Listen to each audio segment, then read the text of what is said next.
parece que la presidenta de la República ha actualizado su sueldo, a lo mejor tiene que ver con el tipo de cambio. Mira, 50% del total de hogares cocinando con carbón y leña. La industria en el Perú sigue siendo muy baja, el valor agregado industrial es 11% apenas. Sunal le ha dicho que Credicor me dé 1.500 millones de soles.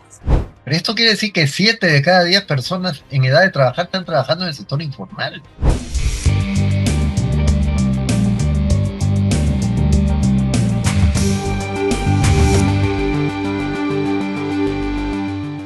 Hola, bienvenidos a una nueva edición de Causa y Efecto.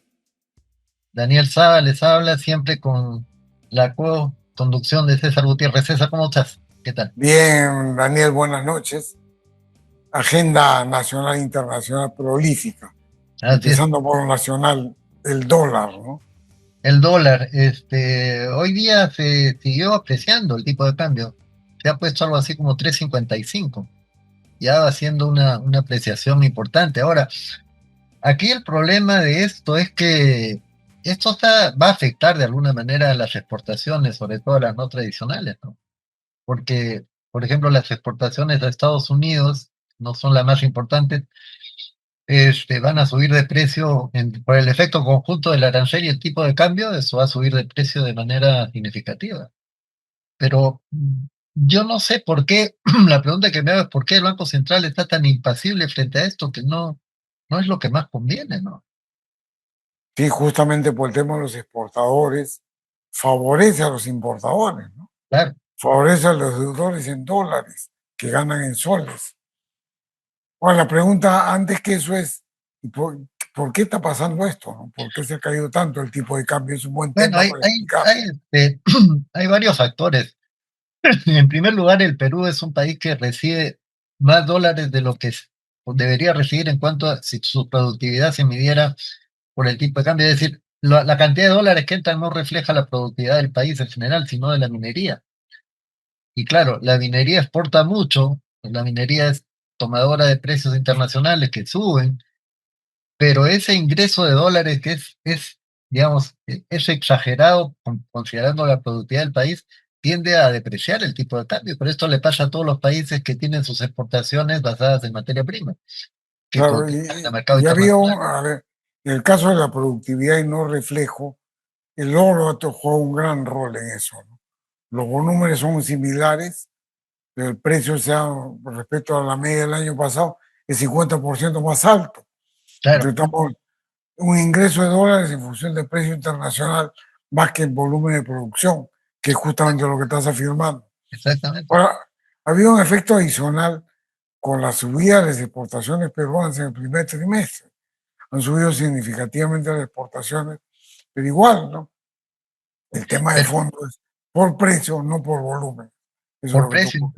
precio. Pero viendo la composición de las exportaciones, bueno, es fácil darse cuenta y lo sabemos, pero es muy notorio ya que no salimos del rol de exportador de materia prima. Ah, claro, 2% de las exportaciones son a materia prima. El 90% de lo que se exporta a China es materia prima. Materia prima que por otro lado es insensible al tipo de cambio, porque a ellos no les importa mucho si el tipo de cambio tiene un valor u otro, porque sus precios están fijados afuera. En todo caso afectará un poco a sus gastos locales, pero su utilidad es tan grande que no creo que sea mayor problema.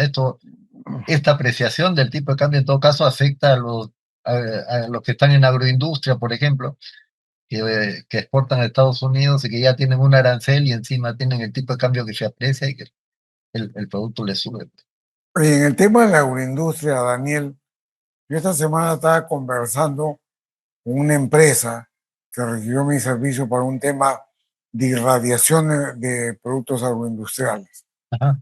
Y mira lo que les ha pasado, por ejemplo, el caso del tomate. Perú tiene 10% de arancel, Mm. ahora no, pero compite con México y Canadá en el tomate. Y Canadá tiene 25% de arancel. Entonces el Perú se ha ganado en el caso del tomate un espacio porque no es barato, porque estamos hablando de 10 contra 25, 15 puntos de diferencia. Eso ha hecho que ciertas exportaciones de agroindustria, porque hay otros productos, haya subido volumen, porque ser más baratos que sus competidores. O en el caso de la palta, que me dicen que el caso del mexicano que exporta no es coincidente con la estacionalidad peruana. Entonces, de hecho, nos compran y ha subido el volumen de ventas. Es una cosa muy singular, ¿no? No podemos decir que es parte de una política de productividad y No, eso no. ha contribuido a más ingresos de dólar. Pero ya viendo el panorama amplio, a mí me preocupa mucho que el Perú no tenga un poco siquiera de industria que pueda aportar bastante al valor agregado nacional y mejorar la situación general del país. La industria en el Perú sigue siendo muy baja, el valor agregado industrial es 11% apenas. Evidentemente, industria casi no tenemos. Y esto de vivir de la materia prima, tú sabes, por ejemplo, que el cobre ya tiene un sustituto. Todavía no a escala industrial, pero ya funciona, es mejor conductor, tiene mejores características industriales, pero todavía no se aplica a escala industrial el grafeno, ¿no es cierto? No. Ahora, en algún momento el grafeno va a entrar al mercado. No inmediatamente, no de acá a 5 años, de acá a 10 años, tal vez sí. Y esto ya pasó con el guano, pasó con otros productos. Los productos se tienden a reemplazar. Pero yo no veo que haya una política en el Perú que se preocupe de esas cosas, o sea, una línea política que se preocupe de esas cosas y estudie alternativas, porque puede encontrarse que este país de acá a unos años sus exportaciones se caigan, ya sea porque son reemplazadas o porque el precio del cobre se caiga o las dos cosas. No hay esa preocupación por el futuro, vivimos del día a día nada más. Sí, y mire, tenemos un CEPLAN, que supuestamente es el Instituto de Planificación de la Nueva Sí, Época y que me viene dicen el que todavía gobierno de existe. García, segunda etapa, pero la verdad, si no existe ni cuenta nos damos, ¿ah? Porque nadie les hace caso. Exactamente. Entonces, el Centro de Planeamiento Estratégico, creado en la época de Toledo, lo creó, y Fernando Villarán fue el primer director ejecutivo. Después lo sucedió Agustín Aya, el gobierno aprista. Pero realmente pasa intrascendente. Publican informes, se preocupan, nadie les hace caso. Y este tipo de cosas, de planificar cómo las cosas a largo plazo, es vital. Los chilenos, por ejemplo, tienen una política un poco más preocupada sobre ese tema. Sí, Ellos, por claro, ejemplo, se preocupan mucho de la regalía del cobre. claro. Ya está bien, eso tiene que ir a investigación en otras cosas, parte de eso. Acá pasa a ser gasto, supuestamente inversión, en términos reales, mucho gasto corriente. Además, Y Chile tiene dos instituciones por lo menos que se encargan a su manera de promover desarrollo industrial. La Corfo es uno, la Fundación Chile es otra. Y la Fundación Chile fue la que promovió, incluso creó la planta piloto del salmón, para la producción de salmón, que después se lo traspasó al sector privado, pero ya cuando estaba constatado que era un buen producto para exportar. Y ese es ahora uno de los rubros más importantes de las exportaciones chilenas. claro, y Y no un sé si gran ha pasado promotor, y algo un gran parecido acá. promotor afuera, Daniel, que es Pro Chile, que es el cliente Pro Perú, pero muy eficaz. Y Ah, es muy Corfo es la eficiente. línea de financiamiento estatal de segundo piso, que es el equivalente a COFIDE, con la diferencia que los tres en Chile sí funcionan correctamente. Sí. Acá, COFIDE ha pasado casi a ser un especie de fideicomiso y se acabó. ¿Qué hace COFIDE ahora? El otro día justo me preguntaba si todavía existía. ¿Qué hace COFIDE en este momento? Solamente fideicomisos. Ya como línea de financiamiento de segundo piso casi ni existe. Y ahora que está de moda el tema de la Municipalidad de Lima, el amigo José Miguel Castro, sensible fallecimiento de su padre, pues le extiendo las condolencias a Julio Castro Gómez. La Municipalidad Metropolitana de Lima se metió en un negocio con plata de COFIDE de conversión de vehículos a gas, que fue completamente fallido, y posteriormente la alianza de un señor Muñoz que trabajaba en Interbank, que luego trabajaba por su cuenta, y Rafael López Aliaga compró la cartera pesada de la Municipalidad Metropolitana de Lima, como dicen, a un mango, y bueno, se beneficiaron. Eso se ha olvidado dentro de este análisis de la gestión Villarán, pero eso ocurrió en la gestión Villarán, bueno, municipalidad, la caja municipal de Lima. Y ahí confíe con eso, prácticamente se enterró porque perdió plata en esa operación. Pero que yo pienso, hablando un poco de lo que de esto de la promoción de inversiones, que COFIDE podría jugar un rol en todo caso, si existe y solamente es banca de segundo piso que no tiene mayor importancia, se le podrían delegar este tipo de funciones, porque yo creo que incluso el Estado podría ayudar al inversionista, al potencial inversionista, indicándole qué sectores quiere desarrollar y sugiriéndole, no haciendo estudios de factibilidad completos, pero sugiriéndole dentro de esos sectores qué proyectos podrían ser viables. Esa es la manera como esa interacción entre sector privado y Estado funciona, ha funcionado en muchas partes. Pero acá no veo que haya nada de eso, ni siquiera una iniciativa mínima de hacer algo de eso. Mira, y COFIA comenzó, jugó un rol medio complicado, ¿ah? Por ejemplo, el caso Gasoducto Sur Peruano, Daniel, financió el capital de trabajo tanto de Odebrecht como de Gañi Montero, sin recuperación, han perdido como 400 millones de dólares. ¿Ah? En el caso de Refinería Talara, acompañó al estructurador financiero, no dijo nada del endeudamiento irresponsable. De COFIE se ha desacreditado por otro tipo de cosas. Caja Municipal Lima Metropolitana, ahí perdieron dinero. Cooperativas azucareras del norte perdieron dinero. Asesoría de Petro, mala asesoría. Capital de trabajo para el capital social, ni siquiera capital de trabajo.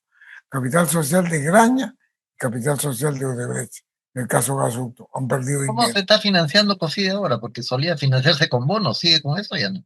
Bueno, Café tenía líneas que le daban, por ejemplo, Banca Europea, Sí, tenía, claro.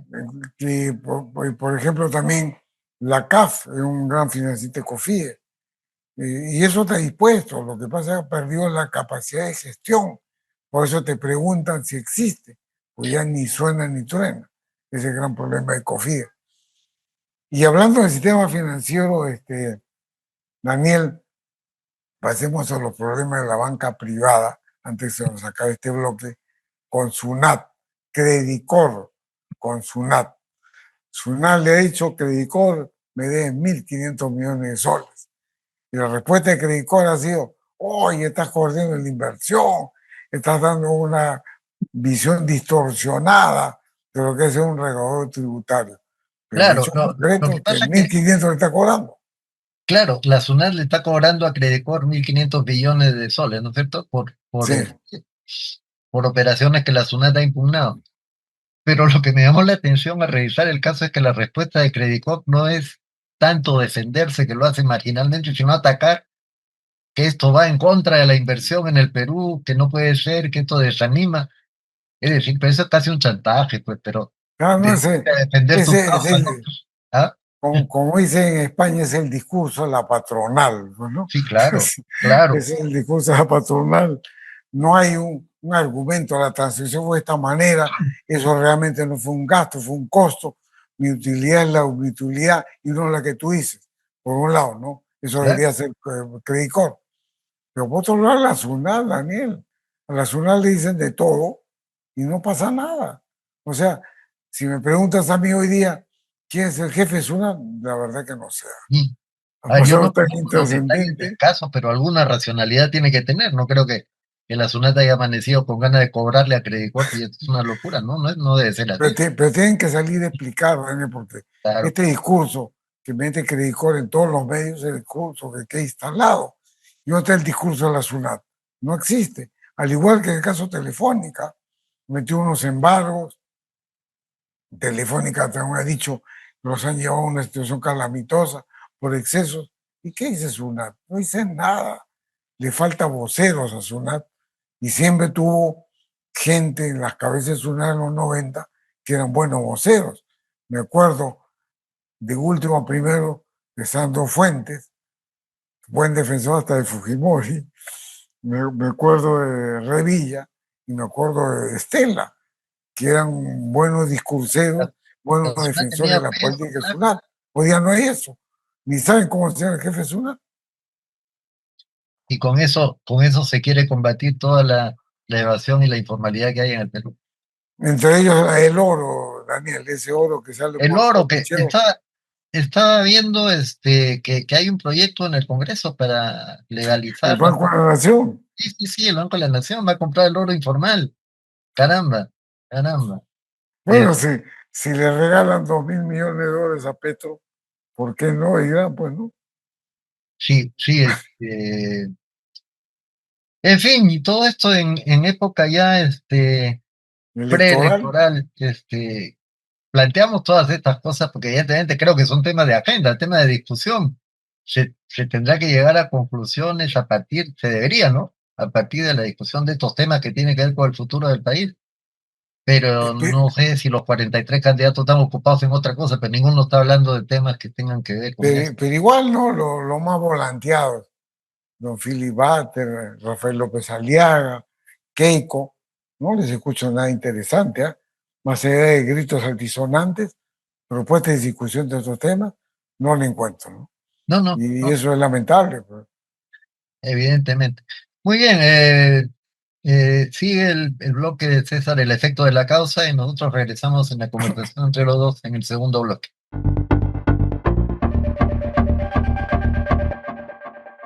En el efecto de la causa, esta semana tenemos un tema interesante que está pasando desapercibido. El estudio forense contratado, que lo piensa contratar Petroperú para analizar los costos de refinería Talara. Pero empieza muy mal, con un tema sencillo. Están tratando de indagar sobre una época de oscurantismo del manejo de fondos que ha llevado a 6.500 millones de dólares de inversión. El concurso para contratar el forense lo está haciendo con cifras cerradas, no públicas, y los alcances de servicio también cerrados, no públicos. Entonces, ¿cómo voy a indagar sobre una época oscura con un concurso que tiene todo el oscurantismo que están exhibiendo? Cifra oculta y alcances ocultos. Es un despropósito y que esto no va a arribar a buen puerto, lamentablemente.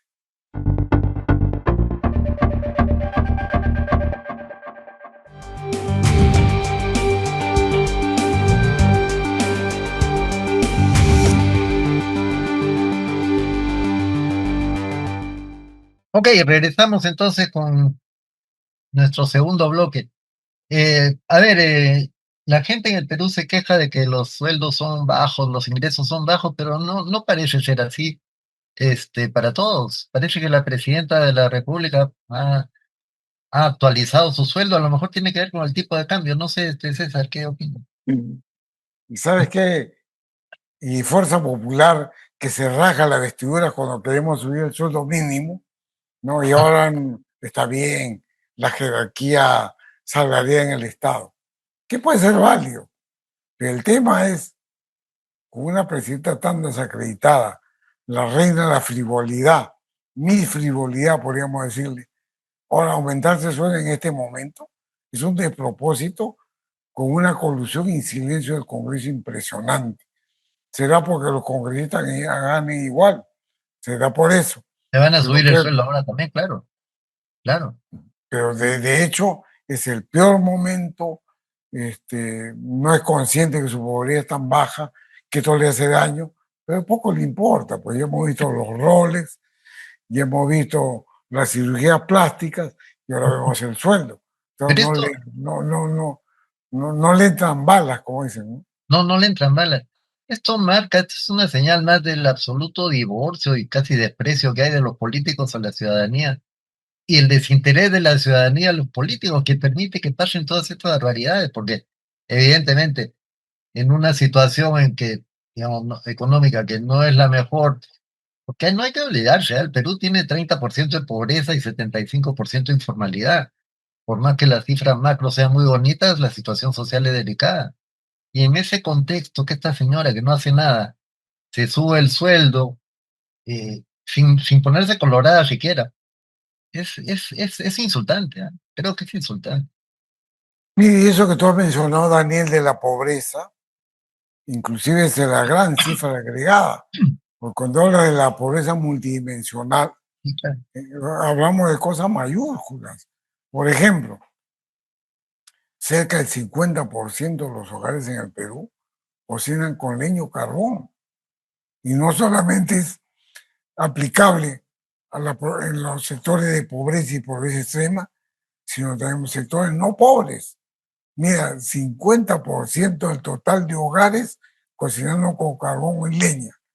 O sea, eso es una cosa, una señal que la situación realmente no es buena. Y No, no tenemos es buena. gente muy postergada. Y además hay que comentar que las mediciones de pobreza son muy caprichosas, ¿no? Por ejemplo, parte de la pobreza es la pobreza monetaria. En el Perú, una persona es pobre si recibe menos de 450 soles, algo así. O sea, 460 ya está fuera. Pero, digamos, esas son lindezas de estadísticas que no hay que tomarlas tan en serio, que la pobreza es realmente grande, es grande. Y el otro fenómeno, César, del que creo que conviene hablar es el tema de la informalidad, porque la cifra se dice fácil, 70, 75%. Pero esto quiere decir que 7 de cada 10 personas en edad de trabajar están trabajando en el sector informal. Claro. Es decir, la cifra es espantosamente, creo que debe ser una de las más altas del mundo en este momento. Es tremenda y yo creo que va a llegar un momento en que eso ya no pueda revertirse, si es que no hemos llegado ya. Porque es un ingreso de baja calidad, sin seguridad social, sin seguro de salud. Es un tema complicado. Y luego entramos con cierta política para la jubilación, con pensión 65, pero con unos salarios de hambre, pues no, realmente sirve para muy poco o nada. Esto es del empleo no adecuado, el autoempleo que Claro, entra claro, por aquí, claro, realmente son ingresos precarios, ¿ah? muy A todo precario. nivel. Ahora Eh, lo que sí, lo que mira, preocupa más, decía, es en España no le llamamos los autónomos. sí, Aquí todos somos autónomos acá todos prácticamente. somos autónomos. Lo que preocupa más es que el 75% se refiere a los trabajadores que están en el sector informal. Pero esos son contratados por empresas que están también o participan o usan el sector informal. O sea que la informalidad es muy grande. Y creo que a nivel de sociedad, una informalidad tan alta ya representa un quiebre. Eso es preocupante. Eso es preocupante porque el Estado está gobernando solamente para una partecita, el gobierno. El resto está haciendo su vida por su cuenta. Ahora, es una alternativa, claro, si no hay trabajo formal, si no hay industria, si no hay... La gente tiene que hacer algo. Como decía alguien en Estados Unidos, tenía un profesor que decía, en este país de América Latina no hay nadie que no esté haciendo algo, porque la gente tiene que hacer algo. Pero claro, ese algo ya es, en este caso, preocupante, y no solo en el aspecto económico, tal vez no sea demasiado, por más que se piense que sí, lo que se pierde en el aspecto económico, sino en el aspecto social, porque creo que ya es una sociedad fracturada la nuestra, está yendo a ese camino. Y Daniel, y hablando de fracturar y de mirar solamente Miraflores, San Isidro, San Borja y de repente Surco, Y de repente eso. hablemos de la Municipalidad de Lima, ¿no? ¿Qué le Este, pasó a López Aliaga? bueno, acaba de perder otra vez un juicio por 200 millones de dólares, y que es un arbitraje y que una Corte de Colombia está combinando a pagar. Y López Aliaga dice, no voy a pagar, ¿no? Y todo ese es el tema por Ruta de Lima, que es la obra que se otorgó en el gobierno de Villarán a Odebrecht y que la compró el fondo de inversión Brookfield. Y Ya, él dice, él lo que quiere es que Brookfield le justifique con qué información le compró esta Odebrecht. Y los tribunales de Estados Unidos le han dicho, oye, no tienen que darte ninguna explicación. Ellos compraron y sabían por qué compraron. Y ellos no heredan el problema de corrupción de Odebrecht. Eso no existe. Por lo tanto, yo no puedo obligarlo a exhibición de una información, tú quieres obligarlo. Pero eso ha costado mucho dinero. Los abogados que ha contratado la Municipalidad de Lima ha costado cerca de 100 millones de soles. A mí me caramba. llama la atención, porque estamos hablando de 28 millones de dólares. Un proceso en el CIADI, y eso se puede ver en la página web del Ministerio de Economía y Finanzas, contrata estudio de abogados de Washington que cobran 6 7 millones de dólares por un proceso que dura 4 o 5 años. Pero acá se han contratado por cerca de 28 millones de dólares. Y cuando hay ¿Cuántos abogados han crítica, cobrado? ah, ¿Cuántos abogados han cobrado esa cantidad?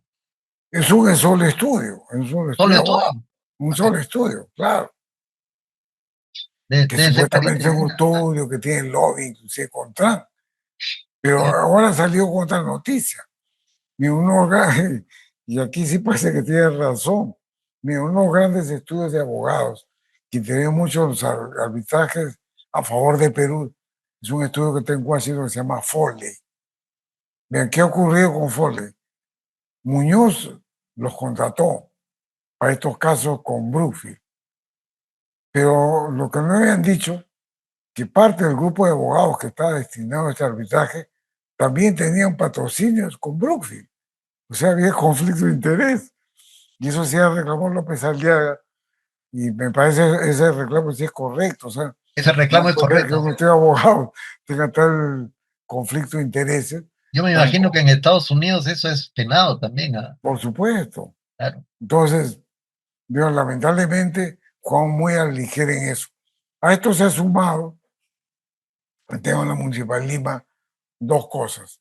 Uno, las afirmaciones que hizo López Aliaga el día domingo sobre el fallecimiento de José Miguel, eh,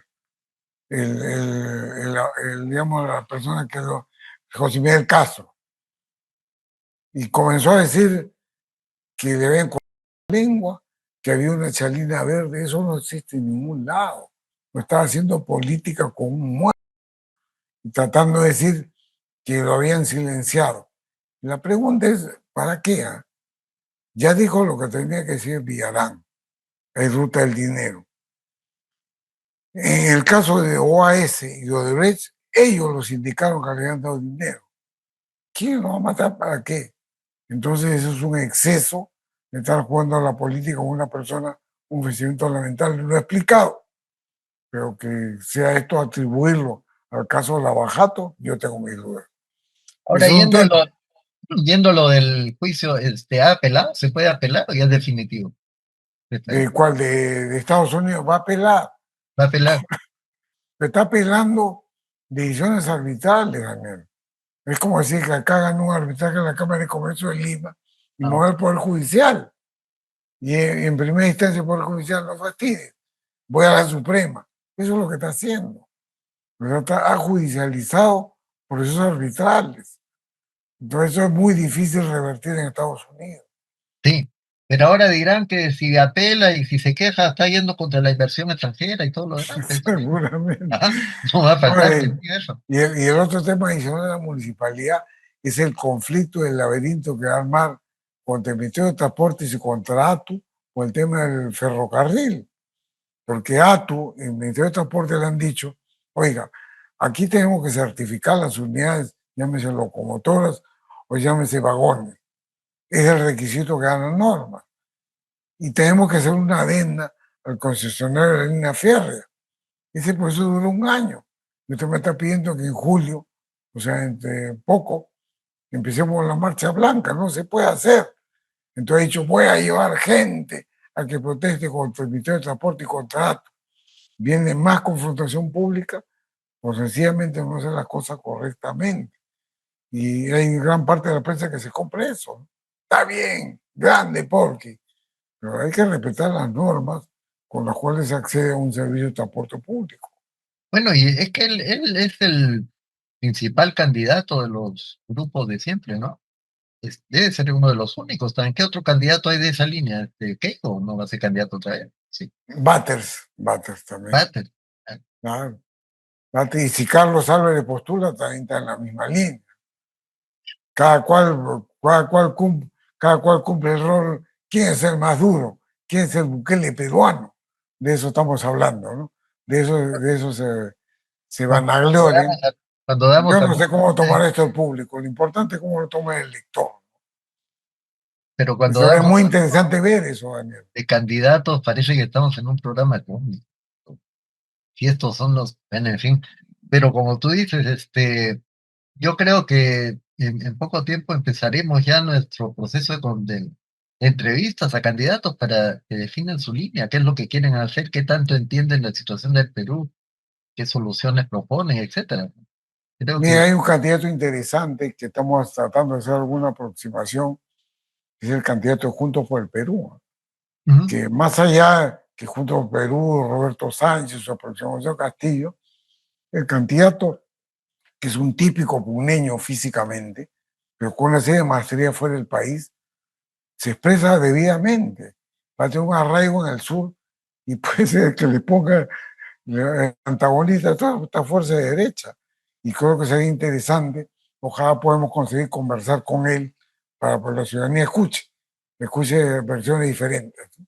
Y que la ciudadanía escuche y que en función a lo que escucha y a lo que se comenta con buena voluntad, tome la mejor decisión, ¿no? Porque si ya no estamos para más presidentes de este tipo, ya estamos tarde, ¿ah? Con presidentes como los que tenemos estos tiempos.